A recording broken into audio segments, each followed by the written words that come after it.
ജമ്മുകാശ്മീരിലെ പഹൽഗാമിൽ വിനോദസഞ്ചാരികൾക്ക് നേരെയുണ്ടായ തീവ്രവാദി ആക്രമണത്തിനെതിരെ ശക്തമായ സൈനിക നടപടി ഉണ്ടാകുമെന്നാണ് സൂചനകൾ. ആക്രമണത്തിൽ 29 പേരാണ് കൊല്ലപ്പെട്ടിരിക്കുന്നത്. ഇതിൽ എറണാകുളം ഇടപ്പള്ളി സ്വദേശി എൻ രാമചന്ദ്രനും ഉൾപ്പെടുന്നുണ്ട്. പാകിസ്ഥാൻ സൈനിക നേതൃത്വത്തിൻ്റെ അറിവോടെയും ആസൂത്രണത്തോടെയും നടന്ന കൂട്ടക്കുരുതിയായാണ് ഈ ആക്രമണത്തെ രാജ്യം നോക്കിക്കാണുന്നത്. ഇത് സംബന്ധമായ കൃത്യമായ വിവരങ്ങൾ ഇതിനകം തന്നെ രഹസ്യാന്വേഷണ വിഭാഗങ്ങൾക്ക് ലഭിക്കുകയും ചെയ്തിട്ടുണ്ട് എന്നാണ് പറയുന്നത്. അക്രമി സംഘത്തിൽ 7 പേരാണ് ഉണ്ടായിരുന്നത്. ടൂറിസ്റ്റുകളെ ഓരോരുത്തരെയും മാറ്റി നിർത്തി അവരുടെ മതം ചോദിച്ച ശേഷമാണ് വെടിവെച്ച് കൊന്നിരിക്കുന്നത്. മറ്റൊരു കാര്യം, അമേരിക്കൻ വൈസ് പ്രസിഡന്റ് ഇന്ത്യയിൽ ഉള്ളപ്പോൾ നടന്ന ഈ ആക്രമണത്തെ അമേരിക്കയും വളരെ ഗൗരവമായാണ് കാണുന്നത് എന്നതാണ്.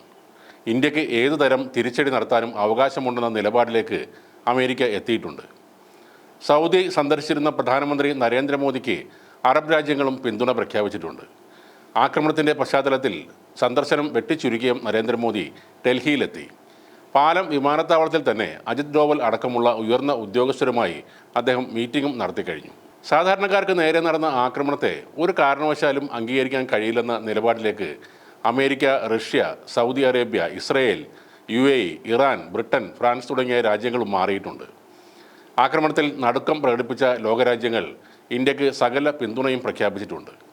ഇതോടെ പാകിസ്ഥാൻ എന്ന ഭീകരവാദികളുടെ രാഷ്ട്രം ലോകത്തിന് മുന്നിൽ ഒറ്റപ്പെടുകയാണ്. അതേസമയം അതിർത്തി കടന്ന് ഏത് നിമിഷവും ഇന്ത്യൻ സൈനിക നടപടി ഉണ്ടാകുമെന്നാണ് ദേശീയ മാധ്യമങ്ങളും റിപ്പോർട്ട് ചെയ്യുന്നത്. നോർത്തേൺ കമാൻഡും എന്തിനും തയ്യാറായാണ് നിൽക്കുന്നത്. കരസേനയ്ക്ക് പുറമെ നാവിക വ്യോമ സേനകളും നിർദ്ദേശത്തിനായി കാത്തിരിക്കുന്ന ഒരു സാഹചര്യമാണുള്ളത്. പ്രതിരോധ മന്ത്രി രാജ്നാഥ് സിംഗ്, ആഭ്യന്തരമന്ത്രി അമിത്ഷാ തുടങ്ങിയ ഉന്നതരെല്ലാം തന്നെ ജമ്മു കാശ്മീരിൽ എത്തിയിട്ടുണ്ട്. ഈ അവസരത്തിൽ ഇന്ത്യ പാകിസ്ഥാന് നേരെ ആക്രമണം നടത്തിയാൽ ചൈനയ്ക്ക് പോലും ഇടപെടാൻ സാധിക്കാത്ത അവസ്ഥയാണുള്ളത്. അമേരിക്കയുമായുള്ള വ്യാപാര യുദ്ധത്തിൽ പതറി നിൽക്കുന്ന ചൈന ഇപ്പോൾ ഇന്ത്യയുമായി നല്ല ബന്ധത്തിൽ പോകാനാണ് ആഗ്രഹിക്കുന്നത്. അതിനാവശ്യമായ നടപടികൾ ഇരു രാജ്യങ്ങൾക്കുമിടയിൽ നടക്കുന്നതിനിടയ്ക്ക് പാക് അനുകൂല തീവ്രവാദികൾ ഇന്ത്യയിലെ സാധാരണക്കാർക്ക് നേരെ നടത്തിയ ഈ ആക്രമണം ചൈനയെയും അമ്പരപ്പിച്ചിട്ടുണ്ട്. ഇതിന് വലിയ വില പാകിസ്ഥാന് നൽകേണ്ടി വരുമെന്ന കാര്യത്തിൽ ഇപ്പോൾ ചൈനയ്ക്കും തർക്കമുണ്ടാകാൻ സാധ്യതയില്ല. കാശ്മീരിൽ ഭീകരർ തോക്കുകൊണ്ട് ചെയ്യുന്ന കാര്യം ഇപ്പോൾ നമ്മുടെ സോഷ്യൽ മീഡിയയിൽ ചിലർ വാക്കുകൾ കൊണ്ട് ചെയ്യുന്നുണ്ട്. അവരെയും ആ കൊലപാതകികളുടെ കൂട്ടത്തിൽ തന്നെ പെടുത്തേണ്ടതാണ്. ഇന്ത്യ നമ്മളുടെ രാജ്യമാണ്.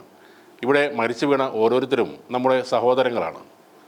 അവരെ കൊന്നൊടുക്കിയ തീവ്രവാദികൾക്കെതിരെ മതവും രാഷ്ട്രീയവും നോക്കാതെ ഒരുമിച്ച് നിൽക്കുക എന്നതാണ് ഓരോ ഇന്ത്യൻ പൗരനും ചെയ്യേണ്ടത്. ഈ കൂട്ടക്കുരുതി ആസൂത്രണം ചെയ്തവരുടെ ലക്ഷ്യം ആ പ്രദേശത്തെ അസ്ഥിരപ്പെടുത്തുക എന്നതാണ്. അവിടെയുള്ള മനുഷ്യരുടെ ജീവിതം ദുരിതപൂർണ്ണമാക്കുക എന്നതാണ്. കാശ്മീരിൽ ഒരിക്കലും സമാധാനം ഉണ്ടാകില്ലെന്ന് സ്ഥാപിക്കാനാണ് അവർ ശ്രമിക്കുന്നത്. മതം ചോദിച്ചറിഞ്ഞ് മനുഷ്യരെ കൊല്ലുന്ന ഈ തീവ്രവാദികളുടെ പിന്നിൽ ആരാണെന്ന് കണ്ടെത്തി രാജ്യം ഒറ്റക്കെട്ടായി തന്നെ അവരെ നേരിടണം.